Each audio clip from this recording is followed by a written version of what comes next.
Today in the garden, we're going to take a look at different materials and describe their properties. I'm going to make a sign, and Jenna and Darcy are going to braid some straw into art for the garden. I think art is important for the garden because it brings joy to others who see it, and it feels good to make. Let's take a look at some of the materials we have today. Art supplies for day 2, gardening. I've got some stencils for sign making. Also, many colors of acrylic paint. And muslin to make some flags. As well as this lovely reference book called Gaia's Garden, which is all about permaculture. Today we are talking about different kinds of materials and their properties. First piece we have here is a piece of wood. Darcy is going to explain the properties of this wood. This piece of wood is a piece of cedar. Cedar comes from several different trees known as cedars that grow in different parts of the world. They have many different uses, such as building materials, fencing, shingles for the roof, as well as crafting musical instruments. So we're sitting here 6 feet apart. Darcy got this wood. Where did you get that wood, Darcy? Well, I found this piece of wood in my backyard, and I thought I could make something out of this. So I've been holding on to it for a while, and this seems to be the perfect time to make something out of it. We're gonna make a sign today. I'm feeling a little scared and nervous to start because it's such a beautiful blank slate. Have you ever felt scared to start an art project before because you didn't want to ruin the page? Yes. Yes. Yeah. Just got to start. So Jenna reminded me that if I make a mistake on the wood, I can just sand it and start over. So I'm feeling pretty good about that now.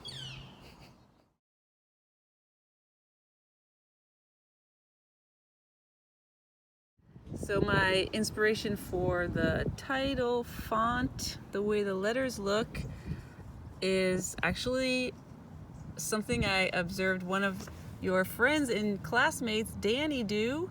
One day he was making carrots for all the letters. So I'm gonna try and do that too, and maybe the O's will be potatoes. We'll see how it goes.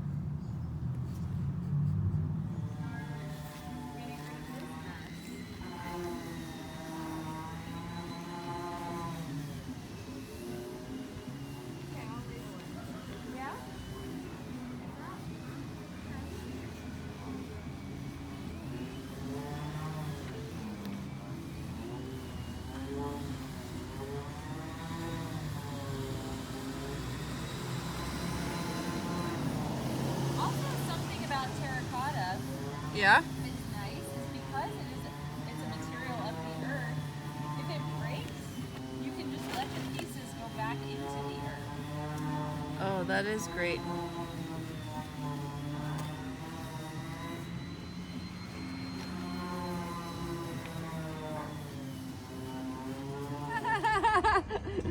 How's it going, Miss Jude? Oh, it's going pretty good. What you up to? Just painting the sign here. Gonna make a blueberry.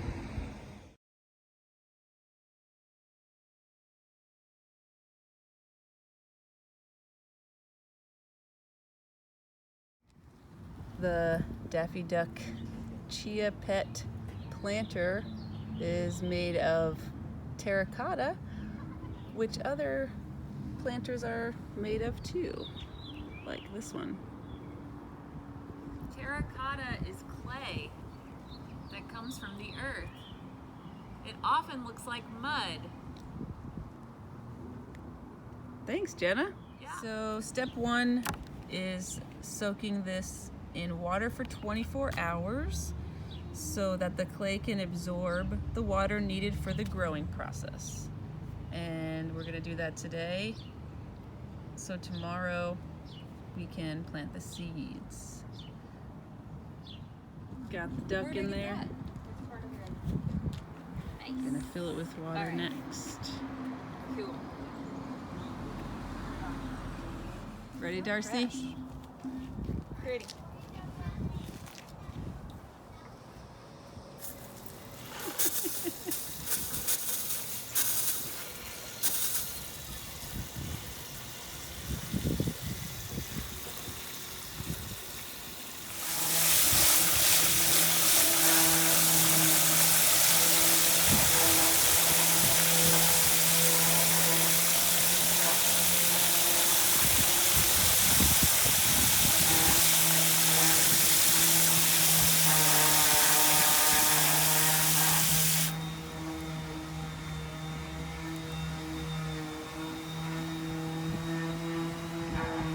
So we have all of these terracotta pots now.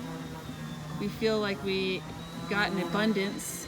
Neighbors are just dropping off pots. And they're terracotta, which is clay you were talking about. So terracotta, as I was saying, is a clay that comes from the earth, and when you gather it and shape it, you can shape it into anything you want. It can be shaped into a pot for planting, or it could be shaped into a Daffy Duck. And we're dunking that in the water so that, well, because it's porous, right? Right, so Darcy's going to explain what porous means. So, terracotta is made out of clay, which is porous. Porous means there's holes, and it's able to absorb water. Much like a sponge, when you're washing your dishes, it absorbs the soap and the water. Same thing with terracotta. It has the ability to absorb water, which makes this the perfect place to grow anything.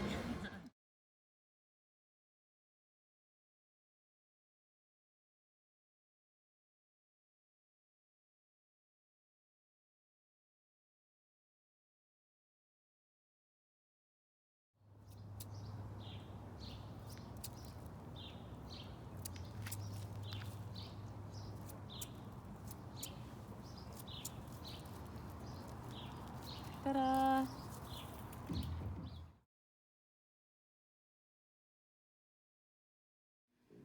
These are the properties of the terracotta we talked about. 1, it was pretty light. 2, it's porous clay. 3, it's environment friendly. 4, customizable. That means you can make it into different shapes, like the Daffy Duck or the pot. And it was a rust red orange color. The properties of the wood we saw, it was heavy, hard, reddish brown, cedar, and coarse, which means rough. Did you notice any similarities or differences in the terracotta versus the wood? Did I miss any properties there? What materials will you find in your garden today? Maybe you can be like Jack and Annie and write them down in a science notebook. I hope you have a nice, peaceful time in the garden, and we'll see you next time.